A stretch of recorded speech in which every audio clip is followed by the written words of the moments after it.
when fighting a Sheik. All right, well, here we go. Trademark's opportunity to make it happen, and same for Quiet Ballin. This is probably one of my most favorite matchups to play in and watch. I really enjoy what happens with Sheik Marth. Just like we were talking about how Falco can change the better the player gets, Falco Marth.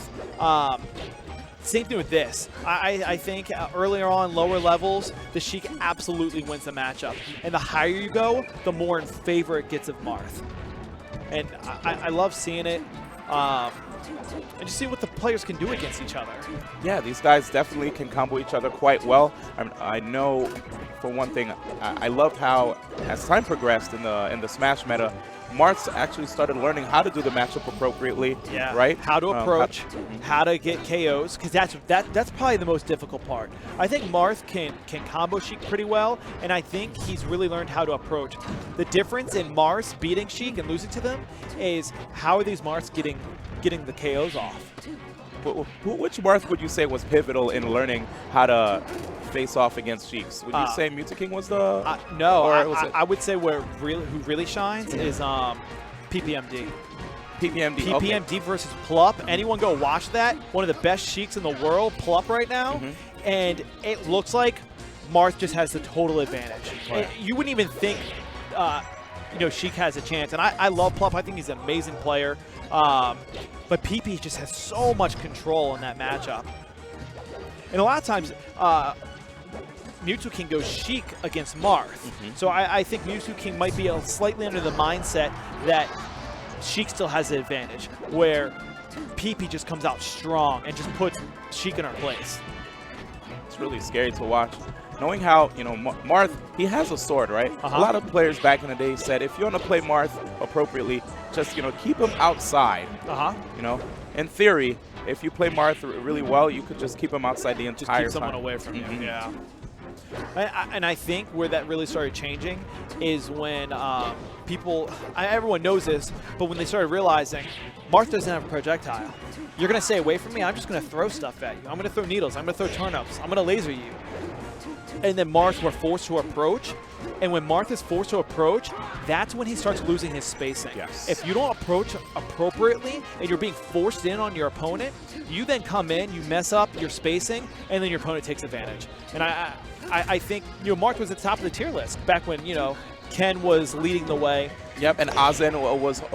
Ken and Azen. Oh, absolutely. East Coast, West Coast. Yeah, and when people started really using projectiles against Marth and forcing him to come in, is when he fell on that tier list.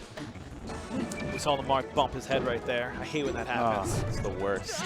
But yeah, I definitely do remember that time where Marth actually dominated in the meta. It was to the point where we all thought he was like the best. Yeah, and I mean, Marth, I still think Marth's a fantastic character. Oh, yeah.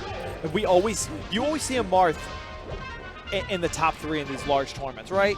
You're going to see someone switch to him, someone counterpick to him. He's still an amazing character. I just don't think he's the best character anymore. Yeah, we saw Quiet Ballin getting some nice combos going on from the beginning. And that's what's terrifying versus Sheik. You can have some nice combos and feel like you're really taking the lead in the match, and Sheik can turn it around with one grab.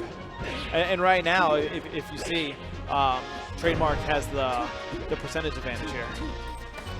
One thing I'm liking from Quiet Ballin is his DI after getting dash attacked by Trademark. He tries to make it really hard for the Sheik to convert. Oh, Trademark. I'm surprised that that back air right there missed. Yeah, so interesting thing. When Trademark went for that ledge hop back air, usually you see Sheiks go for a high ledge hop back air, and then they'll grab the edge immediately. They'll re-grab. Yeah. Somehow, it looked like I guess he wasn't at the right height. Yeah, I think he went a little low there. But you don't understand how frustrating that is when that Sheik covers so many options, was throwing out aerials and then still edge hogging you. It feels so unfair. Ooh, and right there, Quiet Ballin not quite recognizing the DI from Trademark. Yeah, I mean, he was going for a lot. Yeah. You know what? It was funny. Like, the moment I saw him just keep going with the fairs, You could tell he really wanted the can combo. I know. You could tell. And then sometimes when you want those combos, you just go for them anyway. Like, you know it's not going to hit, but you already had your heart set on trying it.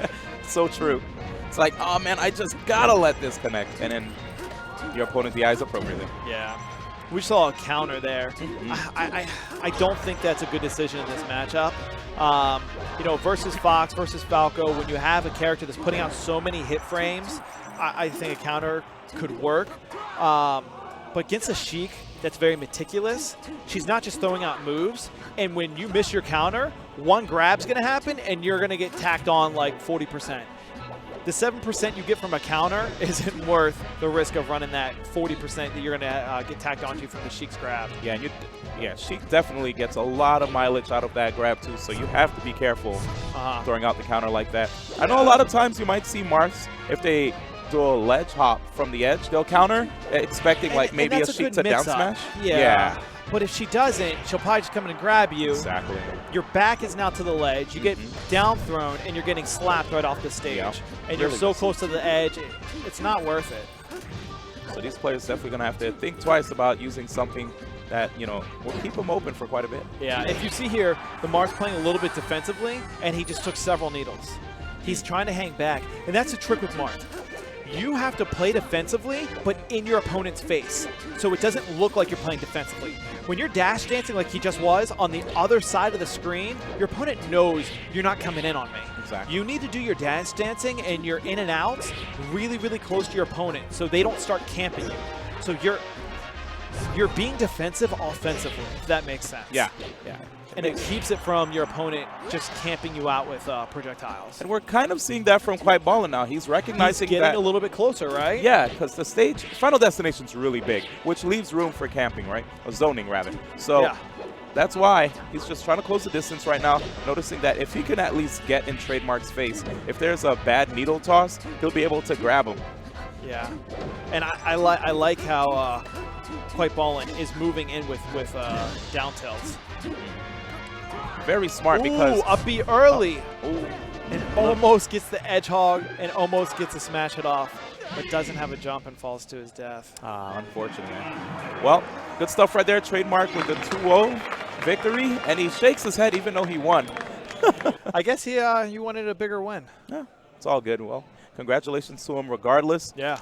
But yeah, man, to touch on like Marth coming through with the down tilt, you can set up for a nice 50-50 on opponents. After a while, you know, approaching with down tilt every so often, your opponent might get tired of it and start either opting for a shield or crouch cancel, right? Yeah. When that happens, the opportunity for a grab opens up for you as the Marth player. It sure does. You can also force them into the air that way. Like, hey, I'm going to jump over this. And, you know, the down tilt can be canceled. And you can go right into an up tilt if you're being bold. That's a little bold. You could also go into a rising fair. So you can catch them right out of the air with your F air. And then it leaves you open to either just land or do another fair and keep the combo going, whatever it is you need to do. So a lot of mix-ups off that dare. And Mewtwo King says it's one of Marth's best moves. Yeah, oh, not dare. I'm sorry, down tilt. Thank you. Yeah, he says it's one of his best moves. And I asked him one time, I said, why is that one of his best moves? And I don't remember what he said with frame rates, but he was like, he just named how amazing the frames were. He was like, oh, because it's only 7 frames, blah, blah, blah. It's not really 7 frames, but he told, and I was like, Mewtwo King, that means absolutely nothing to me. I'm sorry, man. I really appreciate that it means something to you. It just means nothing to me.